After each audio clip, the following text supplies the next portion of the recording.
You asked for it, and so we're doing it. Yesterday I asked you who you wanted me to reveal on this week on The Masked Singer. And out of everyone, I kind of figured this. The Boogie Woogie!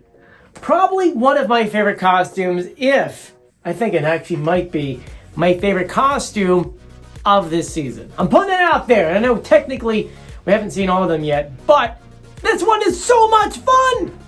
That being said, let's go through the clues, which there really isn't many, or much really to say. Let's go through the pitch correct audio, compare it, make our guess, and then break down the clues. Before we get started, make sure you subscribe, you turn on notifications, you give this video a thumbs up. Let's get started. First of all, thank you to everyone who wished me a happy birthday. I had a great time yesterday. I'm going to sound old, but I went to a museum. I love museums, so it kind of worked out. It was a really fun one. That being said, let's go through the clues for Boogie Woogie. And I'm sorry, every time I hear Boogie Woogie, I'm going to date myself here. I start thinking of certain disco songs. Boogie Woogie, I got a boogie on down. I still can't sing. I'm still fighting off laryngitis, so I apologize. So, let's go through these clues here. Once again, not many. Becoming Boogie Woogie feels like Disco Dynasty. Because my whole childhood, I would do anything to be the center of attention. And look at this guy. He's certainly capturing the spotlight. Back in the day, I had an extravagant dream of being a clown. Now, a clown, you could say a physical clown or just someone who clowns around. So I taught myself to juggle. Then in high school, I shifted to more serious aspirations, being a magician. I even entered a talent show and won. When I graduated, the only job I could hustle up was busking, which is, performing on the streets and the corners, which didn't exactly pay the bills. I was more Panic, less disco. Panic at the Disco, kind of funny there. But I trusted that this was my calling because I believe in a thing called doing what you love. And one moment can change everything. Now Apollo, the god of music himself, has called me up here to add the Masked Singer to my resume, right under my magician and clown. Right under magician and clown. We saw a few different things: a disco ball, juggling balls, a magic wand, magician's hat, Boogie Woogie magazine, quarters from 1972, and a piano. I'm not gonna lie to you. This one was kind of weird. You guys put in a bunch of guesses. I saw some for Brandon Urie, Panic at the Disco. I've seen things for Neil Patrick Harris. I've seen a lot of really good guesses. But it's really hard to get all of them to fit. There's a lot of them that don't seem like you go through Neil Magician and this and that, but other things didn't work. Okay? Same thing with other people. To me, the only thing that helped was the pitch correct audio. And so I'm going to play that for you. I'll give you the audio that they gave us, and then I'll give you my audio, which is taking the audio that they used during the clue package, which is the real celebrity, slowing it down, pitch correcting it. That way we can hear really who it is, and then we compare that audio to the list of guesses we have, and then we decide. I'm going to be honest with you. I'm like 70% sure on this one. You're probably saying that's pretty high. I'm usually 100% sure when I make my guesses. I'm a little nervous with this one. So, I'm going to play the audio for you. Take a listen. Yes! I love it! This is me. I am him. He is me. We are one. Becoming Boogie Woogie feels like Disco Destiny. Yes! I love it! This is me. I am him. He is me. We are one.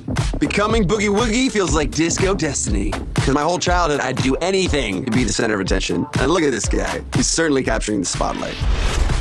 Back in the day, I had extravagant dreams of being a clown. So I taught myself to juggle. Then in high school, I shifted to more serious aspirations. Being a magician! I even entered a talent show and won. But when I graduated, the only job I could hustle up was busking, which didn't exactly pay the bills. It was more Panic, less disco. But I trusted that this was my calling because I believe in a thing called doing what you love. And one moment can change everything. Now Apollo, the god of music himself, has called me up here to add the Masked Singer to my resume, right under magician and clown. So who is that? Neil Patrick Harris? Brandon Urie? Or is it Andy Grammer? I know what you're saying.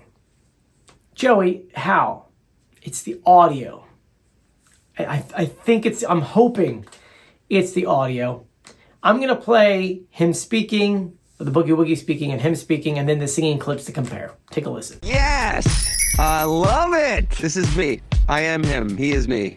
We are one. Becoming Boogie Woogie feels like disco destiny. So then I'm thinking about that on tour, and I'm like, man, Touching you. Now I'm not going down that easy. So don't give up on me. It seems right to me. Maybe a little bit off, but it seems right. The clues, it's kind of where things get a little goofy. Okay? Because being the center of attention, just to quote him from an interview, he says, I thought I wanted to be a clown because what would be better than making people laugh? But he slowly realized that he could spread joy through songs. That's in high school when he started doing that stuff. He never talks about being a magician.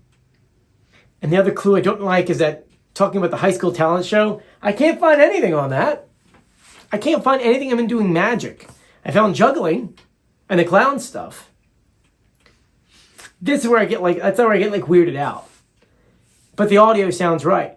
Neil Patrick Harris is a little bit higher speaking. Brandon Urie, if you know Brandon's voice, dude, first of all, I don't know if you know this, he's a big Sinatra fan. He put out almost a Sinatra album in a way. If you go back a couple albums back, I think it was like 2015, maybe a little older. Doesn't have the same tone. It's like out of all three of those, Grammar makes more sense. He talks about busking. He did that on the streets of Santa Monica, 3rd Street Promenade. If you don't know, it's whole street with shops and all that. We saw the Quarters. It's got a lot of money songs. So, I need a new money. Oh, I need new money, and love is the new money. He also worked with Lunchbox Money. So it's like, okay, I get that. The 1972. So when you go to Andy Grammer and you go, how old is Andy Grammer? Okay. You're like, oh, it's got to be 1972. Nope, 1983. I don't know what the 1972 refers to. You type in Google 1972 and nothing. Once again, makes me very nervous. Makes me very, very nervous. Now, I do want to say something real quick. Los Angeles Magazine is probably where I got most of the confirmation on a lot of this stuff. He talked about his school in arcades. He talked about some magic stuff. Cinema. He talked about performing in Santa Monica. Never really talks a lot about high school and all that. So, once again, makes me nervous. But I'm going with my guess here. The disco stuff, he was on Dancing with the Stars. If you don't know, the same producer, so the Masked Singer is the same one for there. For the most part, if someone's on Dancing with the Stars, they're going to find their way to the Masked Singer. We saw the piano songwriter. Obviously, he's going to play some piano. Magazine is got an album called Magazine and Novels. Look, I'm nervous on this guess, but I'm sticking with it. 70%. I'll make it 80. Well, let's do 80. But let me know, do you agree? Do you disagree? Let me know in the comment section below. And if you haven't done so yet, please subscribe, turn on notifications, give this video a thumbs up, and I'll see you guys later. Bye.